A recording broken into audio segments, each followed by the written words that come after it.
నేను చెప్పానా సెంటిమెంట్లు పోయి సిమెంట్ స్తంభాల తయారయ్యాడని? ఏం కావాలన్నా ఏడ్చి సాధించుకోవాలి. ఆడంతటా ఆడు చేయడు. అనవసరంగా దీనికి ఎలికినట్టు. కేజీ బూందీ లడ్డు కొనిస్తే కాలనీ అంతా పంచుకోవాలంట. ఎందుకు? ₹10 ఆశా చాక్లెట్లు కొనిస్తే చాక్లెట్లు తినేసి తొక్కలు సాగ తీసుకుంటూ కూర్చుంటాం. అక్క ఆశా చాక్లెట్లు ఇప్పుడు రావట్లేదే. నువ్వు నోర్మి, లేదంటే దీంతో నిన్న ఆలికి సాగదీస్తా. బాబోయ్. ఎరా అంతా ఓకేనా? అంతా ఓకే అన్నా. నువ్వు ఆర్డర్ ఇచ్చిన నక్లీస్ తీసుకున్నా, సారీ తీసుకుని వచ్చేస్తున్నా. ఓకే అన్నా మొత్తం 2 లక్షలు అయిందన్నా. అవ్వనే ఎక్కువ ఖర్చు పెడుతున్నామో. లక్ష్మీదేవి లాంటి భార్యకి 2 లక్షలు ఖర్చు పెట్టడం పెద్ద ఇదేంట్రా? భర్త అంటే భయపెట్టాలి కానీ బాధ్యత మర్చిపోకూడదురా. అదే వాళ్ళ నాన్న అయితే ఇంకో 1,00,000 అయినా లెక్క చేయడు తెలుసా? ఆయన్నే వదిలేసి మన దగ్గరికి వచ్చేసాక నాన్న చేసేవి చేయాల్సింది నేనే కదరా. ఉన్నంతలో ఎంతో కొంత వాళ్ళు ఆనందపడుతున్నారంటే ఖర్చు పెట్టేయాలరా. అవునన్నా. సర్లే నువ్వు తొందరగా వచ్చే, మళ్ళీ వాటికి మ్యాచింగ్లు గీచింగ్లు అని బోల్డని ఎత్తుకోవాలి. ఒరేయ్ వడ్డించాను తిందుగానరా. వడ్డించాను రండి తిందురుగాని అంటున్నా. వీడికి ఇలా కాదు.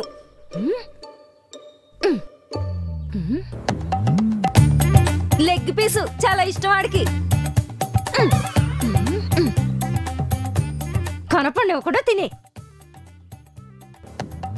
గుండెకాయ పడి చచ్చిపోతాడు.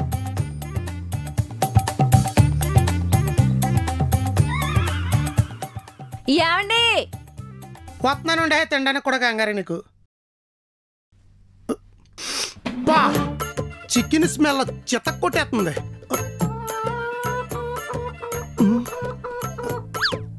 లెగ్ పీస్ లేదా? కోడి కొంటిది బావా, అందుకే లెగ్ లేదు.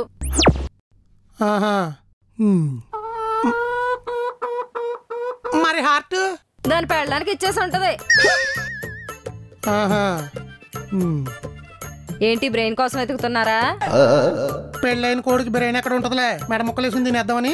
ఉన్నదాంతో సర్దుకుపోవటం సర్ది చెప్పడం మీకు అలవాటే కదా. అందుకే అప్పుడప్పుడు నువ్వు కూడా సర్దుకుని పుట్టింటికి పోతుండాలి. నువ్వు దాన్ని ఎగదోసేవంటే డబుల్ డోర్ ఫ్రిడ్జ్ లో ఎట్టి తాళం వేసేస్తాను. మార్చురీలో డెడ్ బాడీలో బిగిసిపోతావు, అర్థమవుతుందా? అదన్న దాంట్లో తప్పే ఉంది. పుట్టింటికి వెళ్తానన్నా పుట్టినరోజు చేసుకోవచ్చు అంది. అన్నా వచ్చేవారా? వెళ్ళు.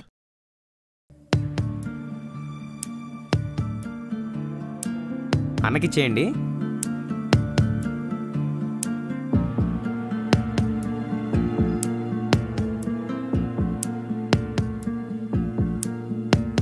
దానికి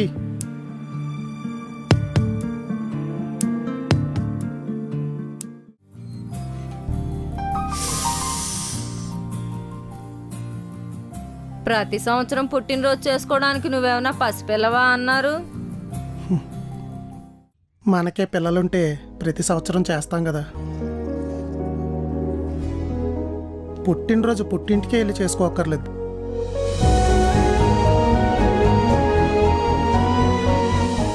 చూస్తావేంటి? లెగ్ పీస్ తినేద్దాం అనుకుంటున్నావా? అది మీ బావది. గుండెకాయ అమ్మని అన్నంలో పెట్టిగా పెట్టేహారా?